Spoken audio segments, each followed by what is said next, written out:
Bonjour à toutes et à tous. Ce tutoriel s'inscrit dans une série dédiée à la conception d'une to-do list mettant en avant les fonctionnalités de Next.js 14 et de Supabase. Pour ce faire, nous utiliserons la librairie Supabase SSR et nous plongerons dans le flot d'authentification avec Supabase au sein d'une application Next.js. De plus, nous aborderons en détail toutes les opérations de CRUD en utilisant les Role-Level Security et les serveurs actions. Dans ce tutoriel, nous verrons comment permettre à un utilisateur de supprimer ses to-do et surtout de ne supprimer que ses propres to-do. Si d'aventure vous rencontriez des problèmes au cours de ce tutoriel, le lien du repo GitHub du projet se trouve dans la description, prêt à vous offrir toute l'assistance nécessaire. Revenons à notre projet. Nous nous étions arrêtés, quand on revient ici, donc dans notre page, nous affichions notre to-do et nous pouvions, grâce au composant add-to-do-form, ajouter un nouvel élément. Si je vais dans mon application, donc là j'ai apprendre les row-level security, on pourrait lui mettre apprendre React, entrer, et ça nous crée, vous voyez, une nouvelle to-do. Si on allait à l'intérieur dans notre dashboard, on pouvait voir dans notre table éditeur to-do, on a donc nos deux to-do qui sont assignés à notre utilisateur et uniquement à celui-ci. Si je me déconnecte et que je me connecte avec un autre utilisateur, je n'accéderai pas à ces to-do. D'ailleurs, on peut le vérifier tout de suite. Non. On va se déconnecter. Si je me reconnecte avec donc l'autre compte qui est inscrit, donc devaidaya.fr. Si je ne me trompe pas, c'était notre Azerty 12.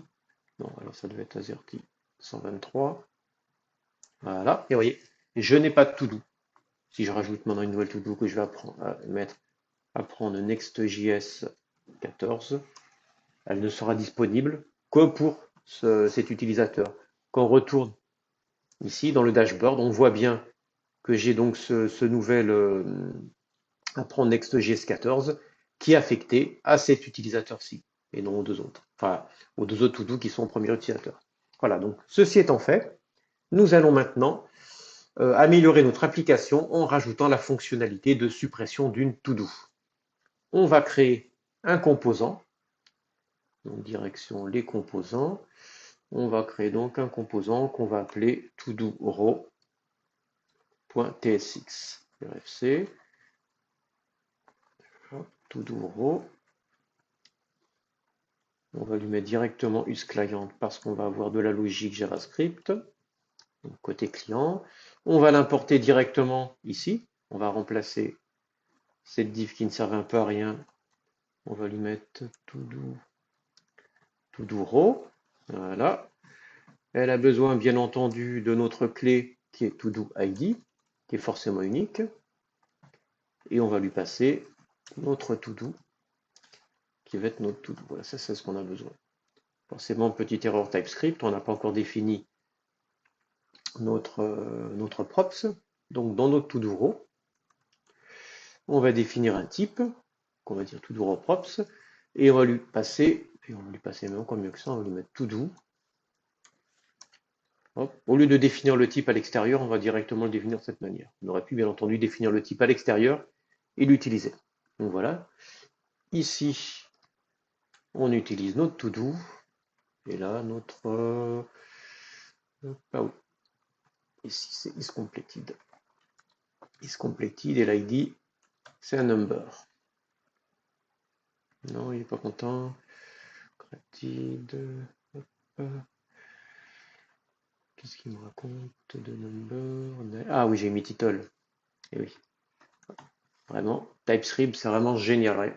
Ça nous a permis d'avoir les bons types et de ne pas avoir des erreurs qui auraient été compliquées à détecter derrière. Alors ensuite, vu qu'on a fait ça, on va mettre un petit peu de style. On va juste afficher, comme ça, juste pour que ça soit affiché, notre to-do name. Comme ça, on est d'accord qu'ici, hop, on a bien notre... bon. Voilà, on l'a toujours. Maintenant, on va mettre un peu de style.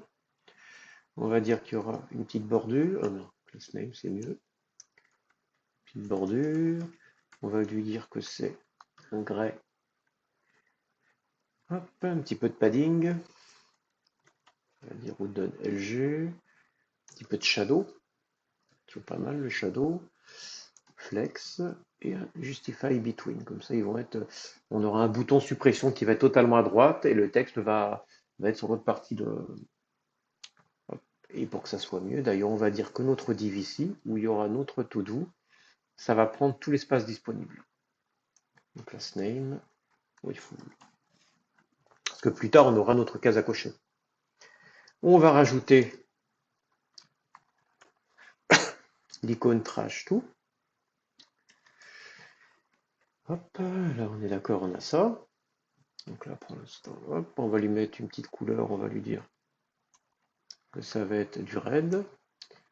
Et on va lui affecter, on va dire qu'il y aura un clic. Et ça va être handle delete. Hop. Ici, on va utiliser ispending start transition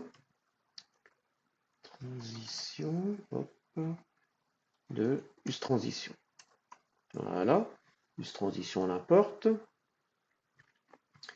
On va créer rapidement notre fonction qui va juste pour le moment initialiser start transition. C'est juste pour que ça, voilà, comme ça là on est bon sur la base de notre application. Là c'est bon. On va juste changer un petit peu ça ici.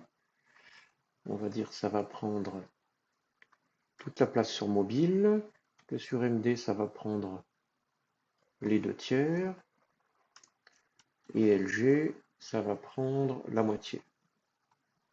Comme ça on aura le même style que notre add to do. Le add to do, ils ont vraiment les mêmes styles. Voilà, c'est parfait.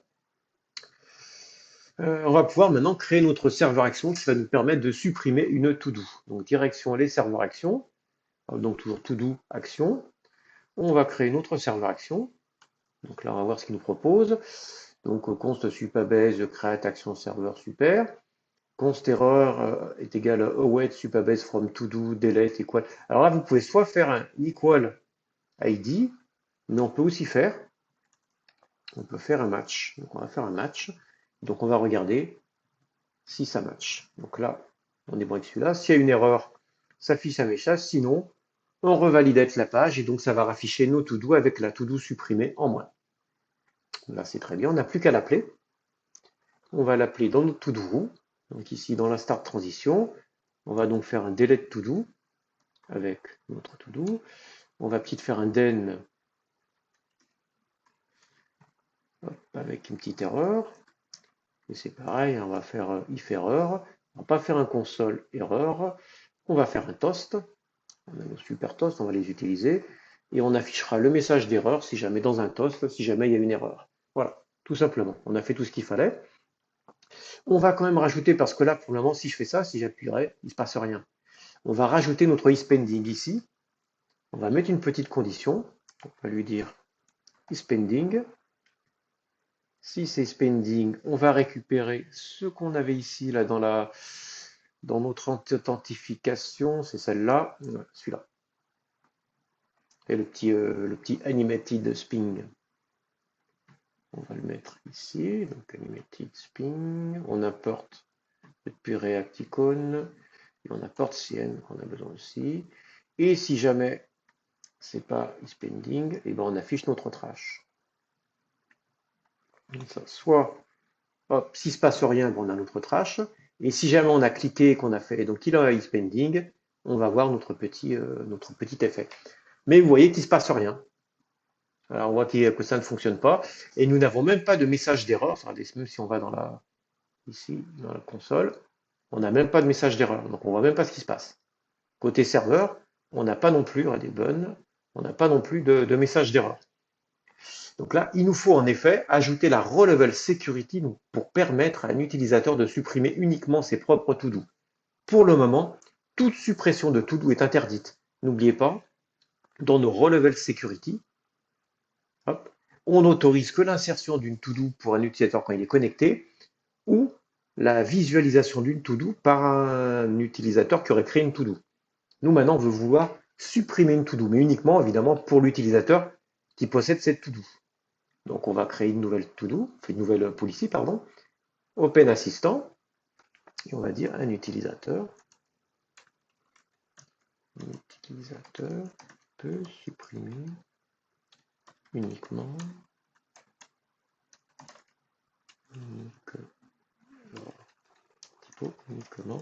ses propres to-do. Alors, ce qu'il va nous proposer, vous voyez, c'est bien ça. Il nous a dit, donc, il regarde dans public to-do, donc c'est notre table to-do. For delete, donc c'est nous, c'est ce qu'on veut, c'est les délais. Et il va utiliser comme règle user ID. Donc user ID, c'est le champ qu'on a dans la table to-do, est égal à host UID. C'est exactement ce qu'on veut. On l'utilise, on accepte, on sauvegarde. Pas d'erreur. On reteste pour voir si on peut supprimer une to-do. On va essayer de supprimer nos capes en Next.js. Ça fonctionne. On va essayer d'en créer plusieurs pour voir qu'apprendre Next.js. On va mettre apprendre Angular. Flutter. Voilà, non. Ne pas apprendre Flutter.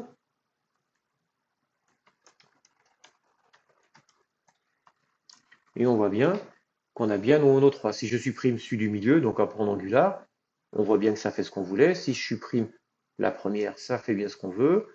Si je supprime celui-là, ça fait bien ce qu'on veut. Voilà. Donc on a bien pu créer notre row level security avec l'intelligence artificielle qui est vraiment très pratique. Et on voit bien à quel point donc, les row level security vont nous permettre de créer des applications sûres et robustes très facilement.